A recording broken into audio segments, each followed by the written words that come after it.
കൊച്ചിയിൽ വിമതശല്യം ഒഴിവാക്കാൻ കഴിയാതെ യു.ഡി.എഫ്. കൊച്ചി കോർപ്പറേഷനിൽ യു.ഡി.എഫിന് 9 വിമതർ. വിമതനായി പത്രിക നൽകിയ 10 പേരിൽ ഒരാൾ മാത്രം പത്രിക പിൻവലിച്ചു.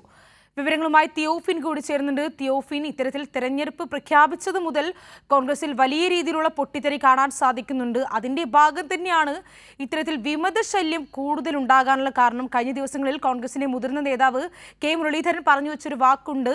ഒരു താക്കീത് പോലെയായിരുന്നു അദ്ദേഹം പറഞ്ഞു വെച്ചത്. അദ്ദേഹം പറഞ്ഞ പ്രധാനപ്പെട്ട ഒരു കാര്യം എന്ന് പറയുന്നത്, ഇത്തരത്തിൽ നാമനിർദ്ദേശ പത്രിക നൽകിയവർ ഇനി തിരിച്ചവർക്ക് കോൺഗ്രസിലേക്ക് തിരിച്ചു വരാൻ കഴിയില്ല. അതുകൊണ്ട് തന്നെ ഇന്നത്തെ ദിവസം നാമനിർദ്ദേശ പത്രിക പിൻവലിക്കാനുള്ള അവസാന ദിവസമായിരുന്നു.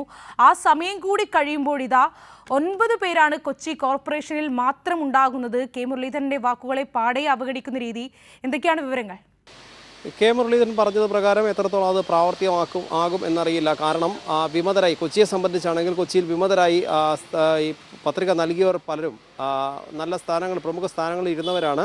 അതിലേറ്റവും പ്രധാനമായി തന്നെ നമുക്ക് എടുത്തു പറയേണ്ടത് പാലാരിവട്ടം ഡിവിഷനിൽ മത്സരിക്കുന്ന ജോസഫ് അലക്സ്. അദ്ദേഹം തൃക്കാക്കര മണ്ഡലത്തിൻ്റെ തന്നെ യു.ഡി.എഫ്. ചെയർമാനാണ്.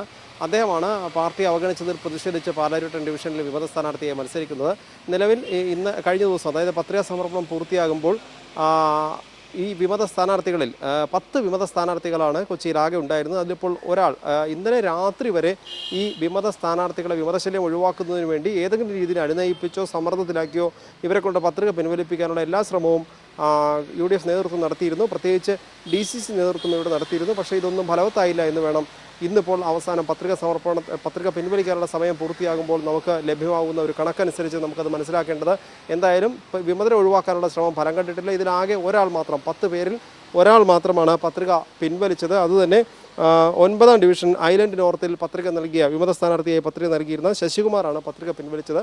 ഇദ്ദേഹം ബ്ലോക്ക് കോൺഗ്രസ് പ്രസിഡന്റ് കൂടിയാണ്. യു.ഡി.എഫിൻ്റെ തന്നെ മുൻ പ്രതിപക്ഷ നേതാവ് ആന്റണി കുരീത്തറയ്ക്കെതിരെയാണ് ഇയാൾ മത്സരിച്ചത്. ഇദ്ദേഹത്തെ മാത്രമാണ് പത്രിക പിൻവലിപ്പിക്കാൻ ഇപ്പോൾ നേതൃത്വത്തിന് സാധിച്ചിട്ടുള്ളത്. പാലാരിവട്ടം ഡിവിഷൻ, ഞാൻ നേരത്തെ സൂചിപ്പിച്ച ഈ തൃക്കാക്കര മണ്ഡലം യു.ഡി.എഫ്. ചെയർമാനായ ജോസഫ് അലക്സ് പാലാരിവട്ടം ഡിവിഷനിൽ വിമത സ്ഥാനാർത്ഥിയായി ഇപ്പോൾ മത്സരരംഗത്തുണ്ട്. കൊച്ചി കോർപ്പറേഷനിൽ തന്നെ കോണം ഡിവിഷനിൽ KR പ്രേമകുമാർ, മുൻ ഡെപ്യൂട്ടി മേയറാണ്. KR പ്രേമകുമാർ വിമത സ്ഥാനാർത്ഥിയെ മത്സരരംഗത്തുണ്ട്. ചുള്ളിക്കൽ ഡിവിഷനിൽ ബാസ്റ്റിൻ ബാബു, ഗിരിനഗറിൽ മാലിനി കുറുപ്പ് സിറ്റിംഗ് കൗൺസിലർ കൂടിയാണ്. നേരത്തെ അവർ ഗിരിനഗറിൽ, അതായത് ഈ ഡിവിഷൻ ജനറൽ ഡിവിഷനായി മാറുകയായിരുന്നു. ജനറൽ ഡിവിഷനായി മാറിയപ്പോൾ വനിതാ ഡിവിഷന് പകരം ഈ ജനറൽ ഡിവിഷൻ തന്നെ വേണമെന്ന് അവർ ആവശ്യപ്പെട്ടു.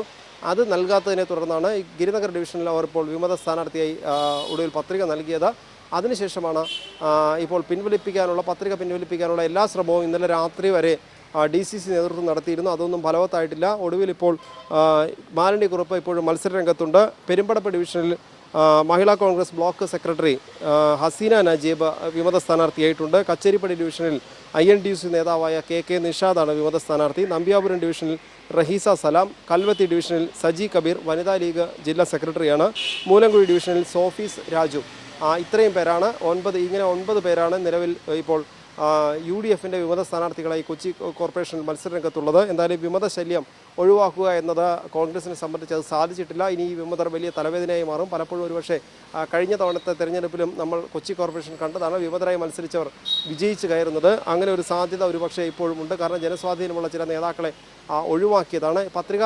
അതായത് സ്ഥാനാർത്ഥി ആദ്യ പട്ടിക പ്രഖ്യാപിക്കുമ്പോൾ തന്നെ കൊച്ചിയിലെ യു.ഡി.എഫ്. നേതൃത്വം പറഞ്ഞത്, DCC ജില്ലാ പ്രസിഡന്റ് ഉൾപ്പെടെ പറഞ്ഞത്, യാതൊരു തർക്കവുമില്ലാതെ വളരെ കൃത്യമായി തന്നെ, അല്ലെങ്കിൽ വളരെ സുഗമമായി പത്രിക പ്രഖ്യാപിക്കാൻ കഴിയും. പത്രിക പ്രഖ്യാപനവുമായി ബന്ധപ്പെട്ട് അല്ലെങ്കിൽ സീറ്റ് നിർണ്ണയവുമായി ബന്ധപ്പെട്ട് ഒരു തർക്കവും യു.ഡി.എഫിലോ കോൺഗ്രസിലോ ഇല്ല എന്നാണ് പറയുന്നത്. പക്ഷേ അതല്ല എന്ന് ഇപ്പോൾ സാഹചര്യം തെളിയിച്ചിരിക്കുന്നു. ഇനി പെരുമ്പാവൂർ മുനിസിപ്പാലിറ്റിയിലേക്ക് പോവുകയാണെങ്കിൽ പെരുമ്പാവൂർ മുനിസിപ്പാലിറ്റിയിൽ ഒരു യു.ഡി.എഫ്.